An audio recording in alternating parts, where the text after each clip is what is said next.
जिसको सवार किया जाए। आयत पढ़ूंगा।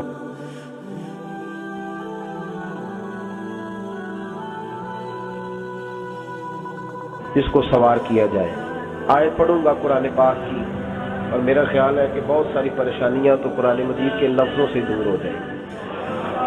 सूरह हूद है, उसकी आयत नंबर 6 है, 12वें सिपारे की पहली आयत है। क्या अंदाज है, और मेरे रब का कितना मन मोह लेने वाला और दिल को छू लेने वाला अंदाज है। रब करीम ने फरमाया वमा मिन दाब्बतिन फिल अर्द, फरमाया नहीं जमीन पर कोई भी ऐसा चलने वाला, जमीन पर कोई ऐसा नहीं जो चलता हो, इल्ला अलल्लाहि रिज़्क़ुहा, जिसका रिस्क अल्लाह ने अपने जिम्मे न लिया हो। जमीन पे कोई चलने वाला ऐसा नहीं जिसके रिस्क की जिम्मेदारी रब करीम की ना हो। जिम्मेदारी रिस्क किसकी है? बोल के बताएं, बोल के किसकी जिम्मेदारी है जी? अल्लाह। देखिए गौर फरमाएं, यहाँ मुफस्सिरीन ने एक बात लिखी है इस आयत के तहत कि फरमाया जो जमीन पे चलने वाला है उसका रिस्क अल्लाह के जिम्मे है। फरमाते हैं कि ये अल्लाह ने हमारी अकल के मुताबिक हमसे बात की, वरना आसमानों में जितनी मखलूक है रिस्क उसका भी अल्लाह के जिम्मे ही है। यहाँ जो फिल अर्द के लफ्ज है जमीन पे, वो हमें समझाने के लिए कि तुमने तो सिर्फ ये दुनिया देखी है ना, तो जिसको तुमने देखा है वो सब खाते अल्लाह का दिया हुआ है।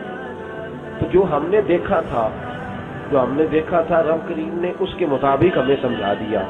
फरमाया कुछ तो तुमने देखे ही नहीं, चलो उनकी तुमसे बात नहीं करते, पर जो तुमने देखे हैं उन सब का रिस्क किसके जिम्मे है? अल्लाह के। मेरे रसूल करीम सैयद आलम सल्लल्लाहु ताला अलैहि वसल्लम कुरान मजीद की जब तर्जुमानी करते, वजाहत करते, तो महबूब पाक सल्लल्लाहु अलैहि वसल्लम भी कोई इश्काल रहने नहीं देते थे, कोई इश्काल नहीं रहने देते थे। मेरे महबूब करीम अलैहिस्सलातु सलाम ने फरमाया अल्लाह पे भरोसा रख के सवेरे निकल जाना रिस्क की तलाश में। किस पे भरोसा रखना है? निकलना तुम्हारे जिम्मे है। ये ना कहना कि घर बैठूंगा तो यही आएगा, निकलना तुम्हारी जिम्मेदारी है। जितनी जिम्मेदारी है वो पूरी करना। अल्लाह पे भरोसा करके निकल जाना तुम्हारी जिम्मेदारी है। रब का जिम्मा है तुम्हें रिस्क देना, वो जरूर तुम्हें रिस्क पहुंचाएगा। या रसूल अल्लाह सल्लल्लाहु अलैहि वसल्लम किस तरह पहुंचेगा? तो जरा हुजूर के लफ्जों का हुस्न भी देखिए। नबी पाक सल्लल्लाहु अलैहि वसल्लम ने फरमाया जिस तरह मौत तुम्हें ढूंढ लेती है ना कि तुम कहाँ मौजूद हो, जब वक्त आता है तो इंसान पाकिस्तान में हो तब भी आ जाता है, जद्दा में हो तब भी आ जाता है, मक्का में हो या मदीना तैयबा में वक्त फिर भी आ जाता है। फरमाया जिस तरह मौत तुम जहां भी हो तुम तक पहुंच जाती है ना, इस तरह तुम्हारा रिस्क भी तुम जहां मौजूद होते हो अल्लाह वहां पहुंचा देता है, पहुंचा देता है। तो या रसूल अल्लाह सल्लल्लाहु अलैहि वसल्लम किस अंदाज में? तो फरमाया निकल जाना तुम्हारी जिम्मेदारी है। फरमाया सवेरे परिंदे भी निकल जाते हैं और शाम को जब लौटते हैं तो अल्लाह उन्हें पेट भर के रोजी अता फरमाता है। हालांकि उनको नहीं पता होता हमारा कारखाना कहाँ है, हमने कहाँ जाके मजदूरी करनी है। उनको नहीं पता होता कि हमारा दफ्तर कहाँ है, हमने किस ऑफिस में बैठना है। उनको नहीं पता होता कि हमने कहाँ जाके माल खरीदना है और कहाँ से हमने फिर उसको दोबारा बेचना है। उन्हें खबर नहीं होती। अल्लाह पे भरोसा करके निकल जाते हैं। निकलना तो तेरे जिम्मे है कि नहीं? फरमाया वो तू ड्यूटी कर, शाम को अल्लाह जो रब परिंदों को रोजी देता है वो तुझे भी अता फरमाएगा। मैं कहता हूँ सोच कितनी कमजोर है उस आदमी की जो कहता है कैसे मिलेगा। कितनी कमजोर सोच है। जो रब बैल को रोजी देता है, बकरी को रोजी देता है, इस जमीन इस धरती पे अगर बसने वाला ऊंट भूखा नहीं सोता, चले ये तो पालतू जानवर होते हैं, इस धरती पर बसने वाली अगर बिल्ली और कुत्ता रोटी खा के सोते हैं तो तू तो अशरफुल मखलूकात है। तूने अपने ज़हन में क्या टेंशन पाल लिया है कि नहीं आएगा तो मर जाऊंगा, क्या बनेगा, किस तरह होगा? तू क्यों इतना परेशान हो गया? भाई माली परेशानी सबसे ज्यादा उस बंदे ने ओढ़ ली है जिसकी तवक्कुल की बात कमजोर हो गई है। तू सीधी तवज्जो अपने रब करीम की जानिब रख, सीधी तवज्जो अल्लाह की जानिब का। रब फरमाते हैं जिम्मा तेरा नहीं, जिम्मा मेरा। लेकिन ना तनख्वाह एक आती है घर में, जब एक बच्चा होता है तो तब भी काम चलता है, जब अल्लाह 2 बच्चे दे दे फिर भी उस तनख्वाह से काम चलता है, जब 3 हो जाए फिर भी चलता है, जब 4 हो जाए। नहीं आप ना भी बोले तो बात तो सही है, बहरहाल काम फिर भी چلے اسی تنخواہ میں سے جب بندہ بڑے بیٹے کی شادی کر کے بہو بیاہ کے لے آئے تو پھر بھی کام چلتا ہے، اور جب اس بیٹے کو اللہ بچے عطا کر دے تو اسی گھر میں، اسی آنگن میں، اسی چھت کے نیچے کام چلتا ہے۔ تو پھر تو مان جانا کہ چلانے والا تو نہیں، چلانے والا کوئی اور ہے۔ پھر تو مان جا کے چلانے والا کوئی تو اس وقت جب تنخواہ تیری لگی تھی تو کہتا تھا ابا ابھی میری شادی نہ کر، میں بیوی کو کیسے کھلاؤں گا؟ تو وہی شخص ہے جس کی چھت کے نیچے پھر 1.5 درجن پوتے بھی پل رہے اور گزارا ان کا بھی ہو رہا ہے۔ تو رزق کا ذمہ کس کا ہے؟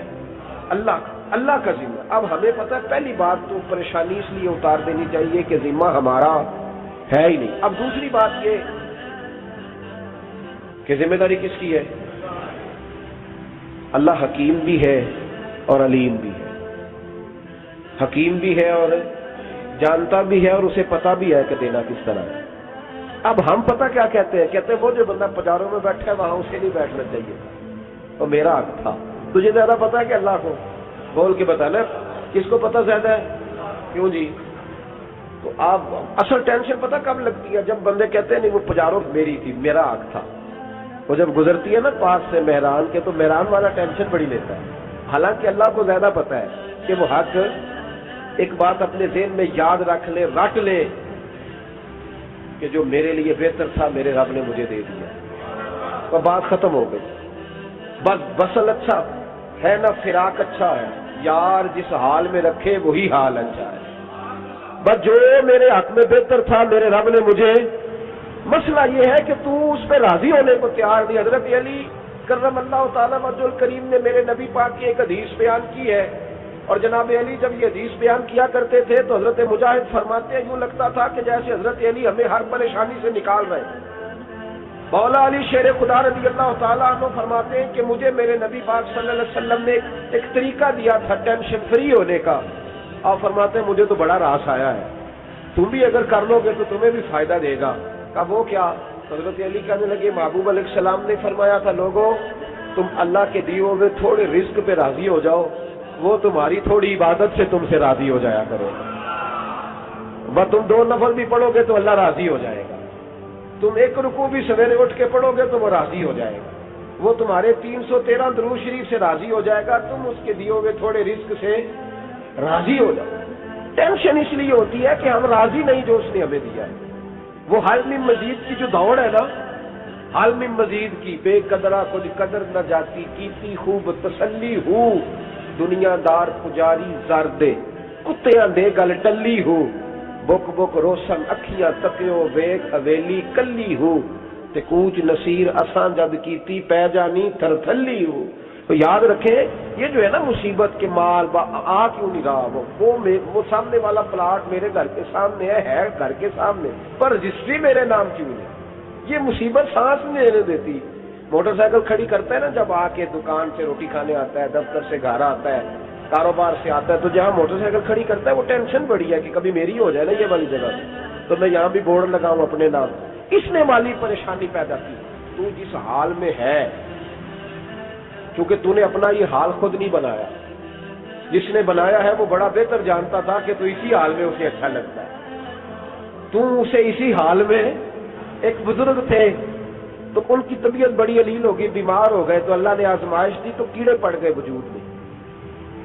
ایک کیڑا یہاں سے کھا رہا تھا، اللہ والے بڑے راضی رہتے ہیں اس کی رضا پہ، تو کیڑا یہاں کھا رہا تھا تو نیچے گر گیا، تو بابا جی نے اٹھا کے پھر وہاں رکھ لیا، کہنے لگے جب اس نے تیری ڈیوٹی مجھے کھانے کی لگائی ہے تو میں اس بات پہ راضی ہوں تو نیچے کیوں گرتا ہے؟